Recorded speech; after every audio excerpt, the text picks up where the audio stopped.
All right, look. So this next segment, I know we have a lot of fun on this show and we do a lot of jokes. This next segment is not a joke.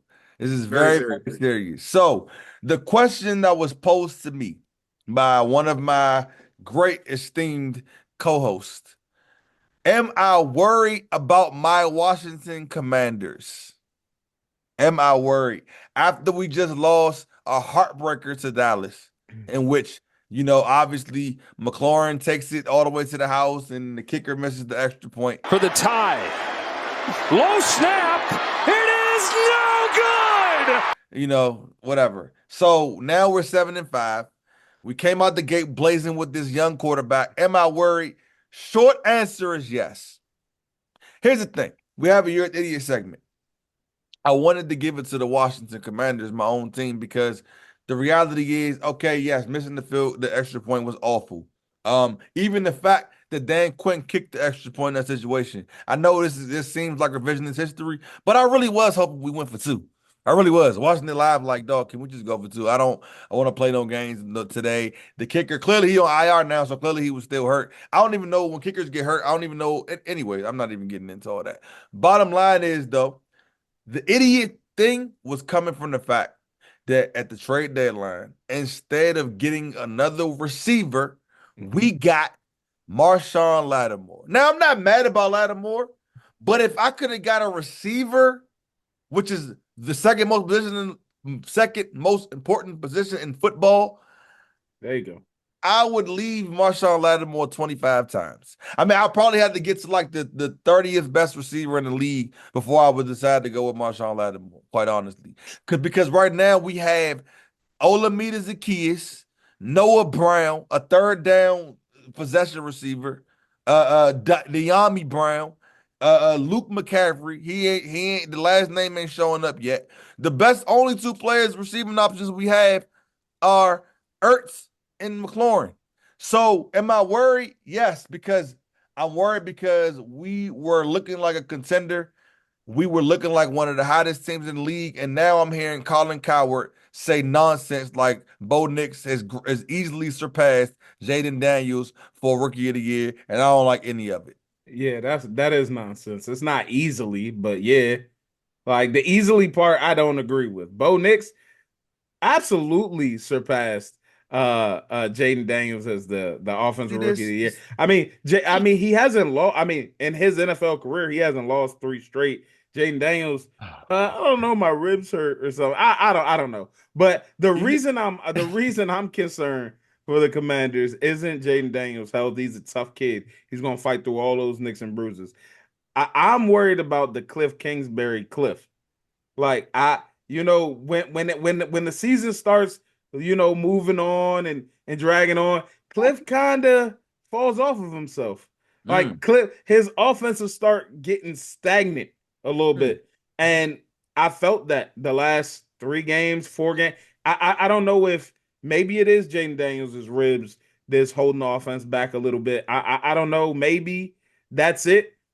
But if I'm going with past history, I've seen Cliff Kingsbury teams start hot and then cool off in a major way in the second half of the year. The 3 straight losses and the offense not looking the same, it looks like same old Cliff to me. But I mean, I don't know everything.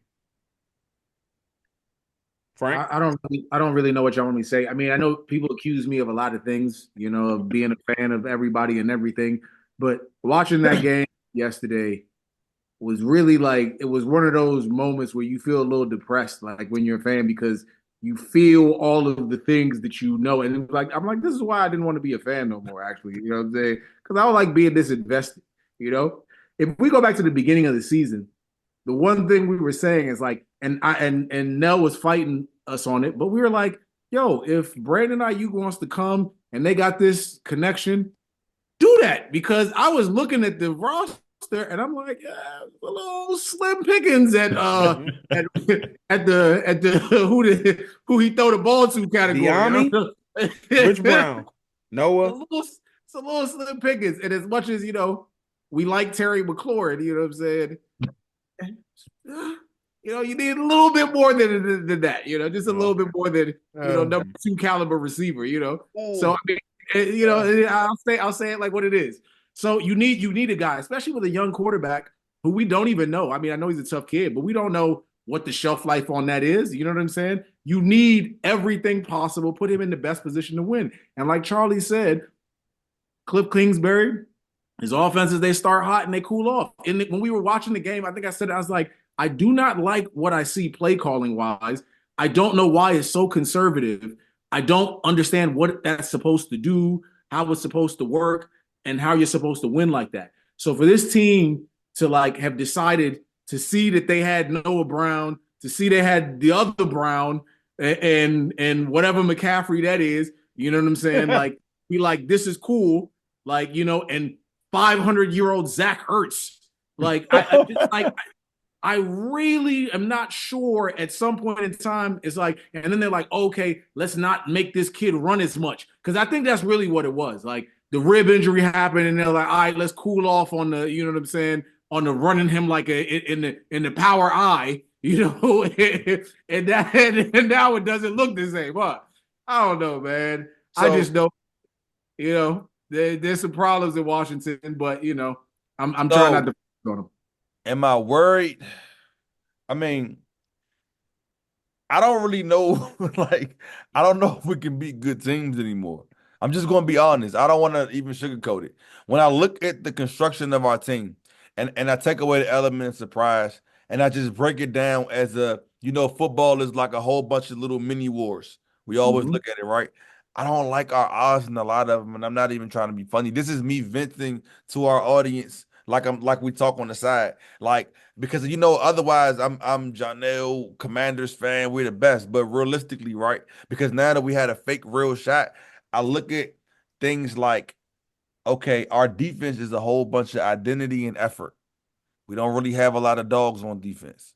A lot of that was based on the offense doing what they're doing, and it's charging up the defense. You know what I'm saying? And then, right, Brian Robinson is I mean, he was looking good early on as a power. Charlie, why you make that face? Listen, he was looking good early on. The running back and an average running back. I mean, and then he getting hurt again based on the threat of the quarterback running, which is not really that much of a threat lately. I just listen. Can I tell you what happened at the start of the year? We started the year with a power back and a scat back, and now we have an injury-prone back and a 29-year-old back. So 29-year-old, huh? They might as well be the same thing. And like I say, this is near and dear to our heart. We're gonna give them a peek behind the curtains. I remember last year and beginning of this year, Frank would say, and I quote, "Bruh, Brian Robinson looks way too slow. He just looks Ashton Genty, man. Y'all need some Ashton Genty. We're talking about right now, Charlie. You skipping ahead. We're talking about today. Maybe it's time to skip ahead. Because if the question is, are you worried?